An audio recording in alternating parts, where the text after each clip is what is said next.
Do you know how computers distinguish between 0 and 1? It's not magic, nor is it software. It's all about voltage. If there's voltage in a wire, it represents a 1. If there's no voltage, it represents a 0. It sounds simple, but the problem is voltage isn't always stable. In the real world, current fluctuates, wires are easily interfered with by nearby electrical devices, and temperature changes can cause disordered electron motion. So, how do computers avoid misinterpretation and ensure accurate identification of 0 and 1? Today, we'll clarify this issue and explore how information achieves stable transmission and recognition in the physical world. In reality, computers don't focus on the exact voltage values. Instead, they identify information by dividing ranges. In digital circuits, voltage-specific values are not directly used to represent information. Instead, they are divided into two regions known as logic levels. Take the commonly used TTL circuits in traditional computers as an example. They define two clear decision thresholds. When the voltage is above 2.0 volts, it is recognized as a high level corresponding to logic 1. When the voltage is below 0.8 volts, it is recognized as a low level corresponding to logic 0. The range between 0.8 volts and 2.0 volts is called the uncertain region, or forbidden zone, which falls under invalid signals.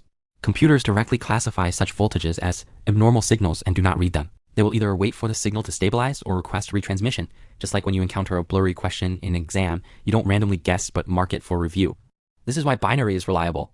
There's no need to worry about exact values. Only two distinct ranges need to be distinguished, significantly improving fault tolerance. However, signals aren't always clean. When a washing machine at home starts, it generates instantaneous current surges that can travel through power lines and interfere with voltage signals in nearby computers. When the CPU or graphics card in a computer is working, electrons inside the chips move rapidly due to rising temperatures, generating thermal noise that causes minor jitters in the logic levels. Even aging power adapters can lead to unstable output voltage.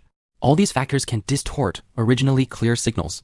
Without protection, a slight fluctuation in a 1 could be mistakenly read as a 0. To solve this problem, various logic circuits define a key parameter called noise margin as a core indicator of anti-interference capability.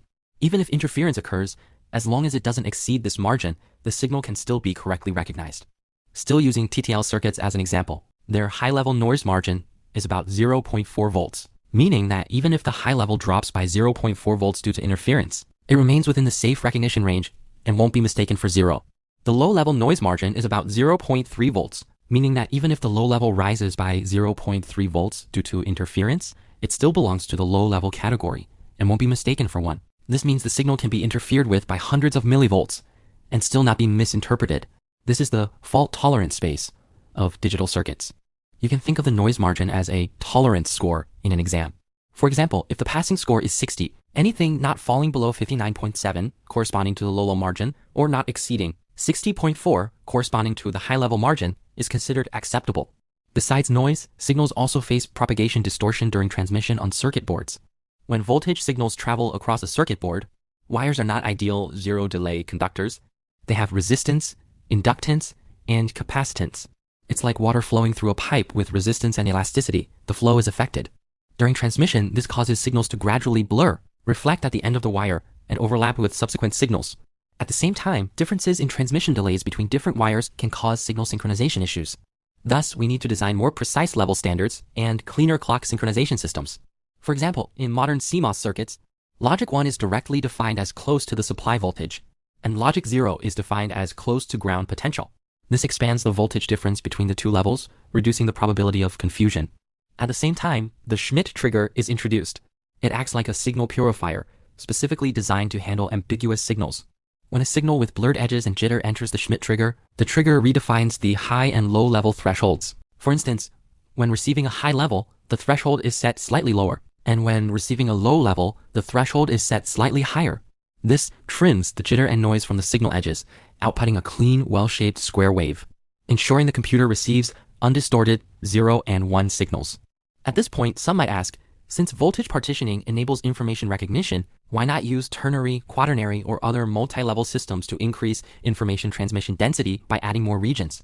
Theoretically, it's possible, but in reality, the more states there are, the harder it is to distinguish them. Take ternary as an example. To achieve stable recognition, 3 voltage levels need to be defined, with a voltage difference of only 1.65 volts between adjacent levels. With just 0.1 volts of noise interference, a 1.65 volts level could deviate to 1.55 volts or 1.75 volts, directly falling into another level range, significantly increasing the error rate. In contrast, binary only needs to distinguish two ranges. In TTL circuits, for instance, the voltage difference between adjacent levels is at least 2.0 volts. You can think of it this way. Binary is like throwing a ball between two widely spaced targets. Even if you're slightly off, you'll still hit the target. Ternary, however, is like throwing a ball between three closely spaced targets. A slight deviation will cause you to hit the wrong target. Thus, binary sacrifices information density in exchange for higher reliability and transmission speed.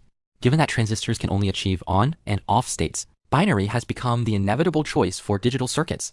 From voltage to bits, from noise to logic, we see the most fundamental principles of how computers understand information. 0 and 1 are not abstract numbers. Behind them are billions of transistors on silicon chips, operating at a microscopic scale of just a few nanometers, alternating between on and off states to build the foundation of the digital world. In the next part, we will continue to explore. What is the working principle of these transistors that enable voltage switching? How do they collaborate to form complex digital circuits? See you next time.